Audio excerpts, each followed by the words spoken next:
যেসব সরকারি কর্মকর্তা সুদমুক্ত ঋণে গাড়ি কিনেছেন তাদের মাসিক রক্ষণাবেক্ষণ ভাতা 50,000 টাকা থেকে কমিয়ে 25,000 টাকা করা হবে।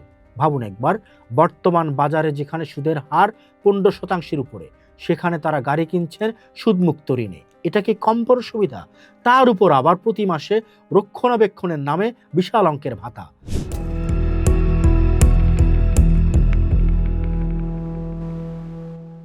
একটি রাষ্ট্রকে ধ্বংস করার জন্য কি সবসময় বহিঃশত্রু দরকার হয়, কিংবা একটি শক্তিশালী বিরোধী দলের?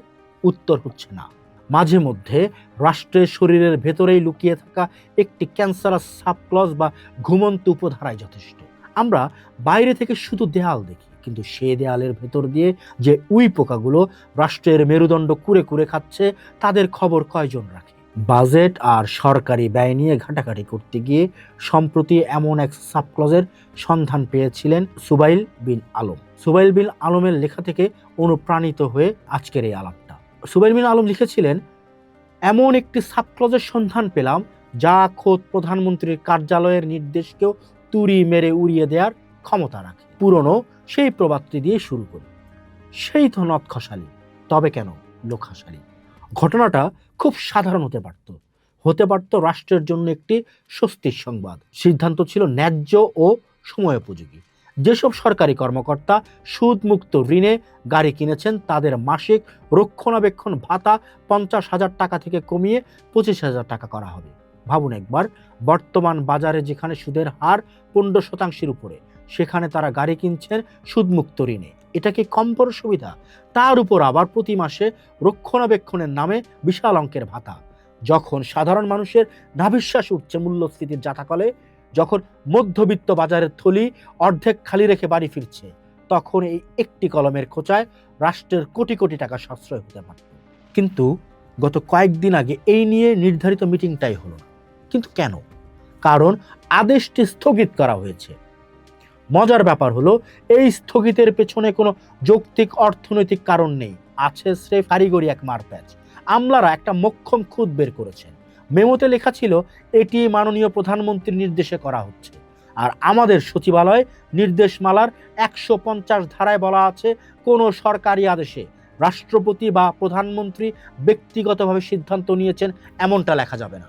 লিখতে হবে সরকার সিদ্ধান্ত গ্রহণ করিয়াছে। ব্যাস, এই 2 লাইনের বয়ানকে ঢাল বানিয়ে পুরো সংস্কার প্রস্তাবটিকে ঝুলিয়ে দেওয়া হলো। একবার ভাবুন তো, এই নিয়মটা গত 16 বছর কই ছিল? একবার ভাবুন তো, এই নিয়মটা গত 16 বছর ধরে ধুলো পড়া ফাইলের কোন পাতায় নিশ্চুপ ঘুমাচ্ছিল? বিগত সরকারের আমলে হাজার হাজার ফাইলে যখন প্রধানমন্ত্রীর নির্দেশে লেখা কাজ হাসিল করা হয়েছে, তখন এই আমলাতন্ত্রের কেউ টু শব্দটি করেনি। তখন আইনের এই পবিত্রতা রক্ষার তাগিদ কোথায় ছিল? অথচ যেই মুহূর্তে কোপটা পড়লো তাদের নিজেদের পকেটে, নিজেদের বিলাসবহুল গাড়ির ভাতার উপর, ঠিক সেই মুহূর্তে এই ঘুমন্ত ধারাটি জেগে উঠল, একেবারে ঝকঝকে ধারালো তলোয়ার হয়ে। ভুলটা যদি সত্যি ড্রাফটিং বা খসড়া তৈরির ভুল হতো, তবে একজন সদিচ্ছাপন্ন প্রশাসন সেটিকে এক বিকেলে ঠিক করে ফেলতে পারত। শুধু প্রধানমন্ত্রীর নির্দেশে শব্দগুলো কেটে সরকার সিদ্ধান্ত নিয়েছে লিখে দিলেই লেখা চুকে যেত। কিন্তু তারা সেটা করল না, কারণ তাদের উদ্দেশ্য ভুল সংশোধন করা নয়, বরং ভুলকে অজুহাত বানিয়ে জনস্বার্থের আদেশটিকে কবর দিয়ে নিজের পকেট ভরা। মনে রাখবেন, ভুল সংশোধন করা যায়, কিন্তু অনিচ্ছা সংশোধন করার কোনো ঔষধ কোথাও নেই। বাস্তবতাটি আরো কদর্য। এই সুবিধা ভোগ করছেন প্রায় 2,400 জন উচ্চ পদস্থ কর্মকর্তা। শুধু এই ভাতা বাবদই রাষ্ট্রকে প্রতি মাসে গুনতে হয় প্রায় 20 কোটি টাকা। একজন উপসচিব 30 লাখ টাকা সুদমুক্ত ঋণ দিয়ে গাড়ি কিনলে মাসে 50,000 টাকা রক্ষণাবেক্ষণ ভাতা নেন। আবার নিয়ম ভেঙে মন্ত্রণালয়ের রুটের গাড়ি কিংবা বিভিন্ন উন্নয়ন প্রকল্পের পাজেরো জিপও তারা ব্যবহার করেন। তেল সরকারের, গাড়ি সরকারের, ড্রাইভার সরকারের, আবার ভাতাও পকেটে যায় সরকারেরই টাকায়। এ যেন কই মাছের তেলে কই ভাজা।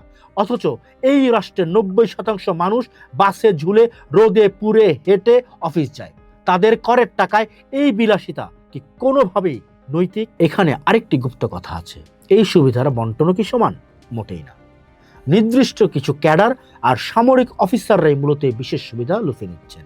বাকি 25টি ক্যাডার আর অন্যান্য সরকারি চাকরিজীবীরা একই গ্রেডে থেকেও হচ্ছেন বঞ্চিত। তাহলে সংবিধানে সেই রাষ্ট্রের চোখে সবাই সমান এই বিধানটা কোথায় গেল? অথচ পৃথিবীর দিকে তাকালে দেখা যায় সাহসী সব উদাহরণ। 2017 সালে ভারত একাদেশে মন্ত্রী আমলা তো বটে, এমনকি প্রধানমন্ত্রী ও প্রধান বিচারপতির গাড়ি থেকেও লালবাতির ভিআইপি কালচার তুলে দিয়েছিল। মোদি বলেছিলেন প্রতিটি ভারতীয় ভিআইপি। তারা নিয়মের আড়ালে লুকায়নি, বরং নিয়মটাই বদলে দিয়েছিল। যুক্তরাজ্যের সিভিল সার্ভেন্টদের জন্য এমন রাজকীয় ভাতা নেই। নিজের গাড়ি ব্যবহার করলে মাইল মেপে সামান্য কিছু টাকা মেলে, বাকি সময় তাদের পুল কার ভাগাভাগি করে চালাতে হয়। সিঙ্গাপুরের মন্ত্রী আমলারা এমআরটিতে চড়ে অফিস যান। আর জর্জিয়ার কথা তো ইতিহাস হয়ে আছে।